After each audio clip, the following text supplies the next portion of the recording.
નમસ્કાર, હું છું જગદીશ ત્રિવેદી. સેવાનું મૂર્તિમંત સ્વરૂપ એટલે પરમ પૂજ્ય મુક્તાનંદજી બાપુ, અખિલ ભારતીય સાધુ સમાજના પ્રમુખ, અને એમનો જન્મદિવસ, એમનું પ્રાગટ્ય પર્વ આવી રહ્યું છે 30મી મેના દિવસે. તો જૂનાગઢની એક અદ્ભુત સંસ્થા જે વાંચનને ખૂબ જ પ્રોત્સાહન આપે છે, નામ છે વાંચન વલોણું. એના એલવી જોશી સાહેબ, ડોક્ટર માતંગ પુરોહિત સાહેબ, મારા પરમ મિત્ર અને પત્રકાર ધીરુભાઈ પુરોહિત, વનરાજભાઈ પટેલ સાહેબ અને આ બધા મિત્રો સાથે મળી અને વાંચનની પ્રવૃત્તિને વેગ મળે એના માટે સુંદર કાર્યો કરે છે.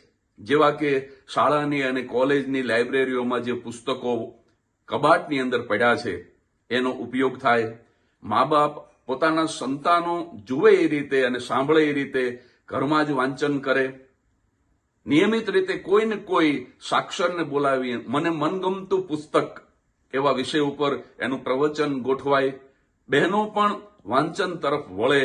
આવી વાંચનને લગતી અનેકવિધ પ્રવૃત્તિઓ આ વાંચન વલોણું સંસ્થા કરે છે. અને એમણે સંકલ્પ કર્યો કે અખિલ ભારતીય સાધુ સમાજના પ્રમુખ, અને મેં કહ્યું એમ કે મુક્ત આનંદનું મૂર્તિમય સ્વરૂપ એવા પરમ પૂજ્ય મુક્તાનંદજી બાપુનું જ્યારે પ્રાગટ્ય પર્વ છે 30મી મે, ત્યારે એક સુંદર કાર્યક્રમ સાંજે 6 વાગે પ્રેમાનંદ વિદ્યા મંદિરની અંદર વંથલી રોડ જુનાગઢ ખાતે થઈ રહ્યો છે. અને એ છે પૂજ્ય મુક્તાનંદ બાપુની અતુલ્ય ગ્રંથ તુલાનો કાર્યક્રમ. પૂજ્ય બાપુના વજન જેટલા જ પુસ્તકોની તુલા થશે, એનાથી વધારે પુસ્તકો આવવાના છે.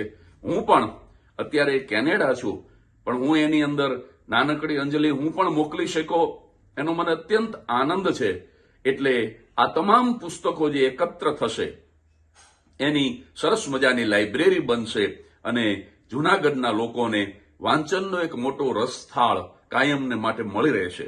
તો આ પ્રવૃત્તિને હું અહીંયા કેનેડાથી બિરદાવું છું.